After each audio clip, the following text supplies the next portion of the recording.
The debate में आपका स्वागत है। आज हम एक बहुत ही बुनियादी और गहरे सवाल पर बात करेंगे। अगर हमें इस दुनिया को, इस समाज को बदलना है, तो इसकी शुरुआत आखिर कहाँ से होगी? क्या सच्चा बदलाव हर इंसान के भीतर, मतलब उसकी सोच और उसके मन में आता है, या फिर असली समस्या वो बड़े बड़े सिस्टम हैं, हमारी राजनीति, हमारी अर्थव्यवस्था, जिन्हें बदले बगैर कुछ नहीं हो सकता? और हमारी ये बातचीत जो है वो दार्शनिक जे कृष्णमूर्ति के विचारों से निकली है, जो हमेशा व्यक्तिगत समझ और भीतरी आज़ादी पर बहुत जोर देते थे। बिल्कुल। तो आज हमारी बहस का बड़ा सवाल यही है, क्या समाज में कोई भी असली क्रांति सिर्फ और सिर्फ व्यक्तिगत स्तर पर मुमकिन है? मैं मानती हूं कि हाँ, सच्ची क्रांति केवल व्यक्ति के भीतर ही घट सकती है। और मेरा मानना है कि ये सोच थोड़ी अधूरी है। जब तक हम उन बाहरी ताकतों और ढांचों को नहीं बदलते जो एक इंसान को बनाते हैं, तब तक अकेला इंसान ज्यादा कुछ नहीं कर सकता। तो मैं अपनी बात शुरू करती हूँ। देखिए, समाज कोई आसमान से उतरी हुई चीज नहीं है। समाज क्या है? आप और मैं, हमारे रिश्ते, हमारी जलन, हमारा गुस्सा, हमारा लालच, इन्हीं सब का जोड़ ही तो समाज है।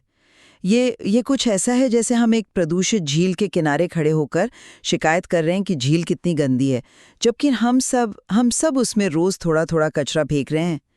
तो जब तक मैं खुद कचरा फेंकना बंद नहीं करती, झील कैसे साफ होगी? दुनिया में जो भी लड़ाई, नफरत और बंटवारा है, वो कहीं ना कहीं मेरे और आपके अंदर की लड़ाई का ही एक बड़ा रूप है। इसलिए कोई भी बाहरी बदलाव, कोई भी सिस्टम में सुधार तब तक सिर्फ एक ऊपरी लीपापोती होगी जब तक मैं एक इंसान के तौर पे अपने अंदर के इस केओस को, इस उथल-पुथल को नहीं समझती। असली और टिकाऊ बदलाव तो अंदर से ही शुरू होता है। आपकी बात सुनने में बहुत सही लगती है और मैं इस बात से इनकार नहीं कर रहा कि व्यक्तिगत जिम्मेदारी अहम है, बिल्कुल है। लेकिन मैं इसे एक दूसरे नजरिए से देखता हूं। आप उस इंसान की बात कर रहे हैं जो झील में कचरा फेंक रहा है, पर क्या हमने ये सोचा कि उसे कचरा फेंकने पर मजबूर कौन कर रहा है? या शायद उसे कभी सिखाया ही नहीं गया कि इसका नतीजा क्या होगा। कृष्णमूर्ति खुद कहते हैं कि मैं या जो अहम है वो हमारे माहौल की, हमारी परवरिश की ही देन है। एक इंसान जिस समाज में पैदा होता है, जिस तरह के स्कूल में पढ़ता है, जैसी आर्थिक व्यवस्था में जीता है, वो सब मिलकर उसे आकार देते हैं, है ना? अगर एक सिस्टम ही ऐसा बना हो जो लालच और प्रतियोगिता को बढ़ावा देता हो, तो उसमें किसी एक इंसान से ये उम्मीद करना कि वो अपने दम पर बदल जाएगा, क्या ये थोड़ा भोलापन नहीं है? व्यक्तिगत बदलाव की कोशिश एक जहरीले माहौल में एक पौधा उगाने जैसी है जो या तो पनप नहीं पाएगा या फिर खुद भी जहरीला हो जाएगा। और यहीं पर सबसे बड़ा सवाल खड़ा होता है।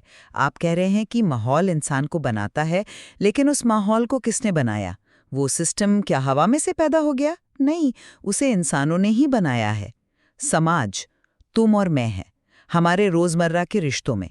अगर मैं अपने पड़ोसी से इसलिए जलती हूँ क्योंकि उसके पास मुझसे बड़ी गाड़ी है, तो मैं एक ऐसे समाज को मजबूत कर रही हूँ जो लालच पर टिका है। फिर मैं अर्थव्यवस्था को दोष कैसे दे सकती हूँ? किसी भी बदलाव की शुरुआत मुझसे होनी चाहिए, किसी अनजान, बिना चेहरे वाले सिस्टम से नहीं। आप देखें ना, इतिहास में ऐसा कभी नहीं हुआ कि किसी सिस्टम ने इंसान को बदल दिया हो। हमेशा इंसान ही सिस्टम को बदलता है। पर क्या ये इतना सीधा है? आप जिसे इंसान कह रही हैं, वो खुद उस सिस्टम की ही पैदाइश है। ये तो एक मुर्गी और अंडे वाली कहानी हो गई। कृष्णमूर्ति की ही बात लें, वो कहते हैं कि हमारा मैं हमारी कंडीशनिंग का नतीजा है। हमारा धर्म, हमारा देश, हमारी शिक्षा। तो क्या एक झूठी चीज यानी मेरा कंडीशन किया हुआ मैं एक दूसरी झूठी चीज यानी समाज के बनाए हुए पर्यावरण से लड़कर सच तक पहुंच सकता है? ये तो ऐसा हुआ जैसे एक भ्रम दूसरे भ्रम से लड़ रहा हो। नतीजा क्या होगा? बस एक नया भ्रम पैदा हो जाएगा। इसलिए हमें उस फैक्ट्री पर ध्यान देना होगा जो ऐसे अधूरे और भ्रमित मैं बना रही है, ना कि सिर्फ उसके बनाए हुए प्रोडक्ट से लड़ते रहना होगा। और आप जिसे फैक्ट्री पर ध्यान देना कह रहे हैं, वो अक्सर व्यक्तिगत जिम्मेदारी से भागने का एक बहुत खूबसूरत बहाना बन जाता है। सिस्टम खराब है कहना बहुत आसान है, लेकिन ये स्वीकार करना कि मैं ही सिस्टम का हिस्सा हूं और मेरे भीतर भी वही लालच और हिंसा है, ये बहुत मुश्किल है। जब लोग जन आंदोलन या क्रांति की बात करते हैं, तो वो एक भीड़ का हिस्सा बन जाते हैं, लेकिन वो ये भूल जाते हैं कि वो खुद ही भीड़ हैं। जब तक आप जो उस भीड़ का हिस्सा हैं अपने अंदर की हिंसा को, अपने पूर्वाग्रहों को नहीं समझते, तब तक वो भीड़ चाहे किसी भी अच्छे मकसद के लिए इकट्ठी हुई हो, वो अंत में और ज्यादा हिंसा ही पैदा करेगी। मैं आपकी बात की गंभीरता समझता हूं, लेकिन एक व्यावहारिक सवाल है। एक अकेला जागा हुआ इंसान एक पूरी सड़ी हुई व्यवस्था के सामने क्या कर सकता है? मान लीजिए कोई व्यक्ति आंतरिक रूप से पूरी तरह बदल भी जाए, लेकिन उसे उसकी जाति के आधार पर नौकरी नहीं मिलती, तो क्या उसकी आंतरिक क्रांति उसकी भूख मिटा सकती है? उस स्थिति में प्रणालीगत अन्याय एक ठोस हकीकत है जिसे नजरअंदाज नहीं किया जा सकता। कृष्णमूर्ति राष्ट्रवाद की युद्ध की बात करते हैं। ये किसी एक व्यक्ति की मनोवैज्ञानिक समस्याएं नहीं है, ये संगठित प्रणालीगत मुद्दे हैं। इनसे लड़ने के लिए एक संगठित सामूहिक प्रतिक्रिया की जरूरत होती है।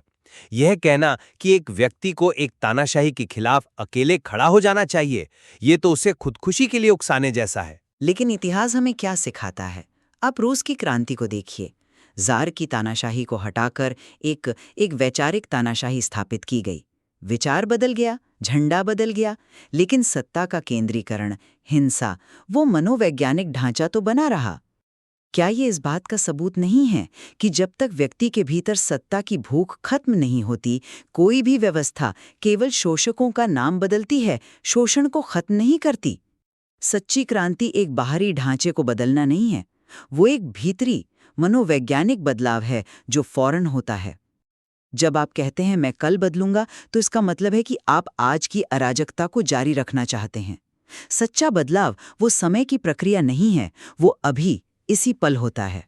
यह सुनने में बहुत क्रांतिकारी लगता है, लेकिन क्या यह असल में दुनिया में कोई बदलाव लाता है? चलिए मान लेते हैं कि मैं इसी पल अपने अंदर के गुस्से को देख लेता हूं और उससे मुक्त हो जाता हूं। ठीक है, लेकिन मेरे ऐसा करने से क्या दुनिया में चल रहे युद्ध रुक जाएंगे? क्या गरीबी खत्म हो जाएगी?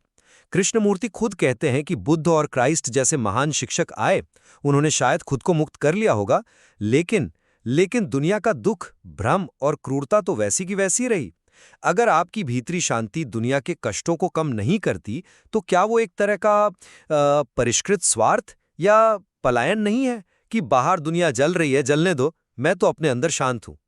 इस शांति का सामाजिक मूल्य क्या है? मैं समझती हूँ कि ये सवाल क्यों उठता है, लेकिन शायद हम कार्य या एक्शन का मतलब ही गलत समझ रहे हैं। सच्चा काम वो नहीं है जो किसी दबाव में, किसी प्रतिक्रिया में किया जाए। सच्चा काम तब होता है जब वो माहौल की गहरी समझ से पैदा होता है। जैसे मान लीजिए आप ट्रैफिक में फंसे हैं और कोई आपकी गाड़ी को कट मारता है, आपके अंदर तुरंत गुस्सा उठता है। ये कंडीशनिंग है, एक प्रतिक्रिया।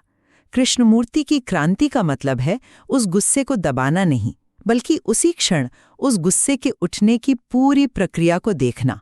उस अवलोकन में ही हिंसा से मुक्ति है। जब हम किसी बाहरी सिस्टम या लीडर पर निर्भर हो जाते हैं कि वो हमें बताएगा कि क्या करना है, तो हम अपनी ये देखने की क्षमता, अपनी बुद्धिमत्ता खो देते हैं। और दूसरों पर यह निर्भरता ही डर पैदा करती है, और डर से ही हम उन व्यवस्थाओं को जन्म देते हैं जो हमें गुलाम बनाती हैं। माफ कीजिए, लेकिन ये तर्क मुझे पूरी तरह से स्वीकार्य नहीं है। हमें ये समझना होगा कि वो कंडीशनिंग कितनी गहरी है।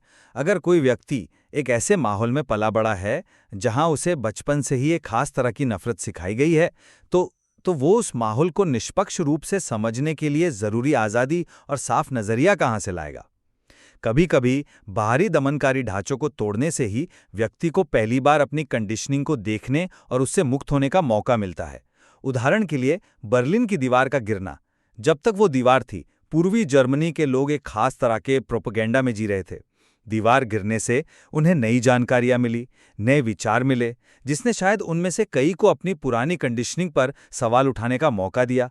तो क्या बाहरी बदलाव ने भीतरी बदलाव के लिए दरवाजा नहीं खोला? अंत में मेरा मानना यही है कि किसी भी सार्थक और स्थायी सामाजिक परिवर्तन की नींव व्यक्ति के आत्मज्ञान और भीतरी परिवर्तन में ही है। बाहरी दुनिया हमारे अंदर का ही आईना है। जब तक हम अपने भीतर के संघर्ष, लालच और भय को हल नहीं करते, हम बाहर केवल और अधिक संघर्ष और अधिक भय ही पैदा करते रहेंगे। समाज को सुधारने की कोई भी कोशिश खुद को समझे बिना अनिवार्य रूप से और ज्यादा भ्रम ही पैदा करेगी। शुरुआत और अंत दोनों व्यक्ति के भीतर हैं। और मेरा तर्क ये है कि व्यक्ति और समाज एक दूसरे से इतने गहरे जुड़े हुए हैं कि उन्हें अलग करके देखा ही नहीं जा सकता। व्यक्तिगत जागरूकता जरूरी है, बेहद जरूरी है, लेकिन इसे उन ढांचागत बदलावों के साथ जोड़ना होगा जो आज़ादी और समझदारी के विकास के लिए एक अच्छा माहौल बनाते हैं। सिर्फ एक पर ध्यान देना आधी और खतरनाक तस्वीर देखना है। हमें दोनों पर एक साथ काम करना होगा, अपने भीतर की दुनिया को समझना और एक ऐसी बाहरी दुनिया बनाना जो उस समझ को पोषित करे, ना कि उसे दबाए। यह साफ है कि व्यक्ति और समाज के बीच का ये तनाव बहुत जटिल है और इसका कोई आसान जवाब नहीं है। कृष्णमूर्ति के विचार हमें इस दोहरेपन पर, हमारी भीतरी और बाहरी दुनिया पर गहराई से सोचने के लिए मजबूर करते हैं। बिल्कुल, और शायद ये एक ऐसी खोज है जो हर इंसान को और हर पीढ़ी को अपने लिए खुद करनी पड़ती है,